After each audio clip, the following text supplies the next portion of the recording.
আল্লাহ রাসূল সাল্লাল্লাহু আলাইহি ওয়াসাল্লাম বলেন মান রাআ মুনকারান ফালইগাইয়ির বিয়াদিহি, যখন কোন ব্যক্তি কোন অন্যায় হতে দেখবে সেটা তার ক্ষমতার যদি থাকে সেই ক্ষমতার বলে সেটাকে বন্ধ করবে। ওয়াইল্লাম ইয়াস্তাতি', যদি সক্ষম না হয় ফাবিলিসানি, তার জবান দ্বারা সেটাকে প্রতিবাদ করবে।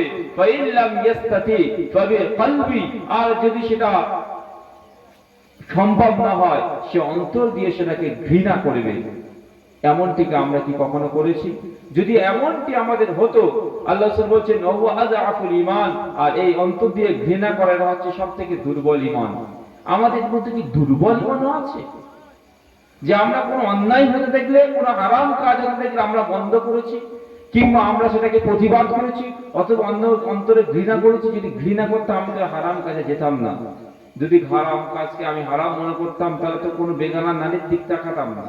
যদি হারামকে আমি হারাম মনে করতাম তাহলে তো আমি গান শুনতাম না।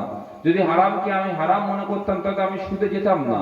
যদি আমি হারামকে হারাম মনে করতাম তাহলে তো আমি মিথ্যা কথা বলতাম না। আমরা মনে করি না এগুলো গুনাহ, যে হোক আর দেখা যায়গা।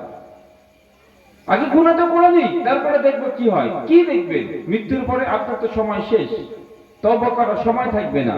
হাত্তা ইগারগারা, যতক্ষণ না মানুষ গারগারা এসে যায়, অর্থাৎ মৃত্যুর সময় এসে, আজরাইল এসে গেল, মালাকুল মউত এসে গেল, তখন আর কোনো তওবা তো কবুল হবে না।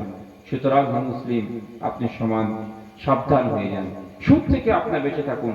সুদের ব্যবসা এটা আল্লাহ তাআলাকে হারাম করেছেন। আল্লাহ রাসূল সাল্লাল্লাহু আলাইহি ওয়াসাল্লাম বলেছেন, যে ব্যক্তি সুদ খায়, যে ব্যক্তি সুদ দেয়, যে ব্যক্তি সুদের হিসাব রাখে, আর যে ব্যক্তি সুদের সাক্ষী থাকে, এই চার শ্রেণীর ব্যক্তির উপরে আল্লাহ এবং আল্লাহ রাসূলের লানত। আপনি চিন্তা করুন, আল্লাহর লানত, আল্লাহর অভিশাপ যদি আবার আপনার উপরে থাকে, কি আছে আমাদের কি কিয়ামতের সেই কঠিন মুহূর্তে বাঁচাবে?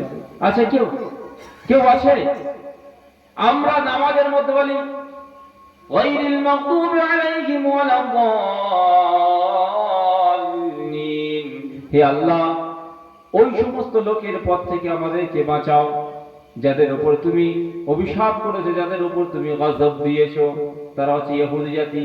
হে মুসলিম, তুমি মুসলিম হয়েও তোমার উপর আল্লাহর অভিশাপ, যদি তুমি সুদ খাও, যদি তুমি সুদ দাও, যদি তুমি সুদের হিসাব রাখো, যদি তুমি সুদের সাক্ষী থাকো, যদি তোমার সঙ্গে সুদের কোনো প্রকারের সম্পর্ক থাকে, তাহলে তোমার উপরে আল্লাহর লানত, আল্লাহ রাসূলের লানত।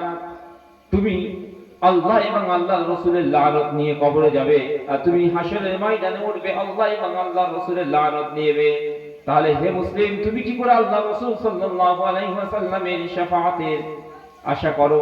তুমি কি মনে করো যে তোমার বুজুর্গ তোমাকে জান্নাতে নিয়ে যাবে? কখনো তো পারবে না, কারণ তোমার উপর আল্লাহ রাসূলের লানত আছে। সুতরাং সময় থাকতে সাবধান হয়ে যান, আর কোরআন এবং হাদিসকে মেনে চলুন। প্রত্যেকটা মহল্লায়, বাড়িতে কোরআন এবং হাদিসের পঠন পাঠন শুরু করুন। সময় থাকতে থাকতে আপনার সন্তানকে কোরআনের শিক্ষা দিন, আপনার সন্তানকে সুন্নাহর শিক্ষা দিন, হাদিসের শিক্ষা দিন। এই দুটো ছাড়া আপনি কখনো নাজাত মুক্ত পেতে পারেন না। হে যুবক, সচেতন হন, সময় এখনো বাকি আছে। এখনো পর্যন্ত আপনার উপরে সেই মুসিবতটা এসে পৌঁছে যায়নি যেটা ইসরায়েলের উপর, ইসরায়েল করছে গাজার উপরে, যেটা করছে সিরিয়ার উপরে, যেটা করছে কাশ্মীরের উপরে, যেটা হয়েছে ইরাকের উপরে। এখনো সময় বাকি আছে। আল্লাহ তাআলার অনুগ্রহ করুন, এখনো অনেক বাকি আছে। সাবধান হয়ে যান। আল্লাহ তাআলা আমাদের সকলকে সকল প্রকার বালা মুসিবত থেকে হেফাজত করুক, আমিন। হে আল্লাহ আমাদের সকল প্রকার গুনাহ থেকে হেফাজত করুক, আমিন।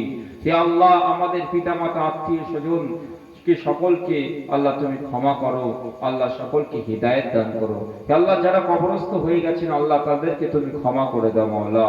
হে আল্লাহ, হে আল্লাহ পৃথিবীর প্রান্তে প্রান্তে যেখানে মুসলমানদের উপর অত্যাচার হচ্ছে মাওলা, মুসলমানদেরকে তুমি আল্লাহ গায়বী খাজানা থেকে তুমি আল্লাহ সাহায্য করো।